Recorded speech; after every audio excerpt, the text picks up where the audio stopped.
So I got a new thermostat for the RV instead of this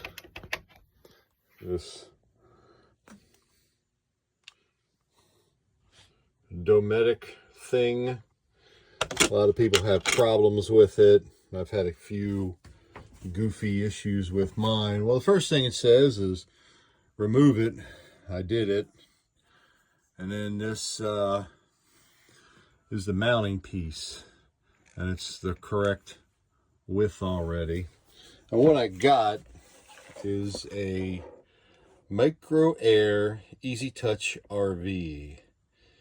So yeah, that's what this guy is right here. So let me get this mounting bracket up here. We'll move on. When you're done, you just cut that out. Now the tabs are mounted. Next thing is you got to get these wires, which are green, orange, and white. And I can see green is ground. Looks like, hold on. Green is ground.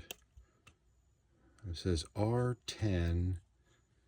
12 volt positive is white. So green is ground, white is hot, and orange is what goes to the Dometic unit up here. So let's take a look at the back of this and see what it says. Turn it around. What's it say? 12 volt ground communication. All right, so we're going to disconnect the old one here, which uses a little flathead, and we'll connect it into the new one, which uses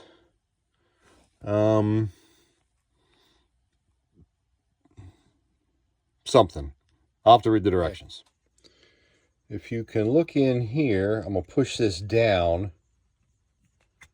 and I don't know if you, there you can maybe barely see it. Right there on the comm, it you push that, you push this down, and it kind of slides to the side like this, and then that's how it grips the wire. So that's how you do that. Let's try. Well, I needed both hands to do that. But yeah, I got them all in there. They're holding there tight. And I did turn the battery off to make batteries, to make sure there's no power to that white wire.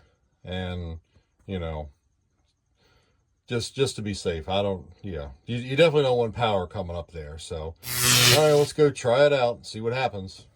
All right, well, it's got power. So that's good. I did turn the batteries back on. Those little tab things behind there, yeah, they're a little bit of a pain. So it just got dim. I'm wondering if it is getting ready to go to sleep. It does have a sleep mode, so it's dark. But there's a lot of programming with it, so I think I'm going to have to read some directions, maybe start the generator and try to figure out some programming. So stand by. 2 hours later. All right, generator's running. Transfer switch switched over. So let's touch a button.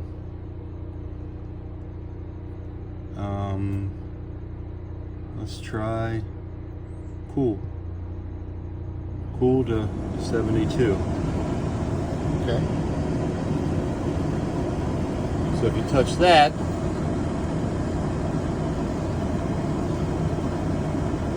cool 71. All right, compressor kicked on. So that's good. That's working. All right, well, I put it on manual low. And you can see right there, manual low. And it's a little quieter. I did have it on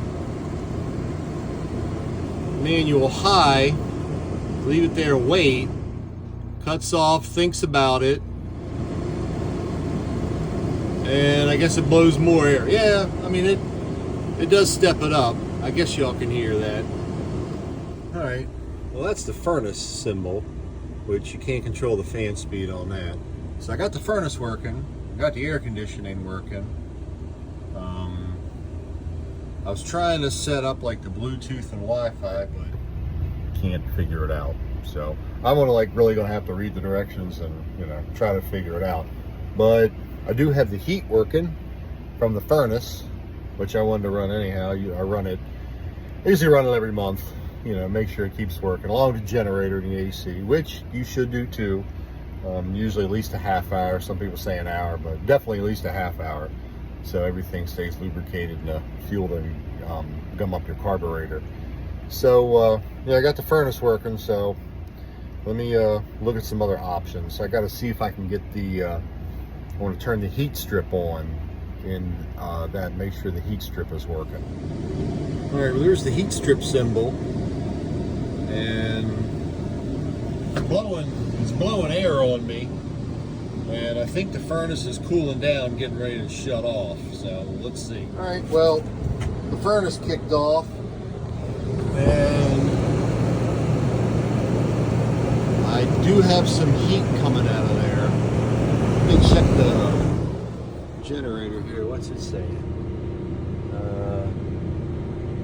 125, 17 amps. All right, well, it's saying 17 amps. I guess that's what the heat strip appears to be pulling right now. So, all right, well, it's the furnace turned off. The heat strip's working. So, well, yeah, 1 of a degree. All right, well, that looks like it's working.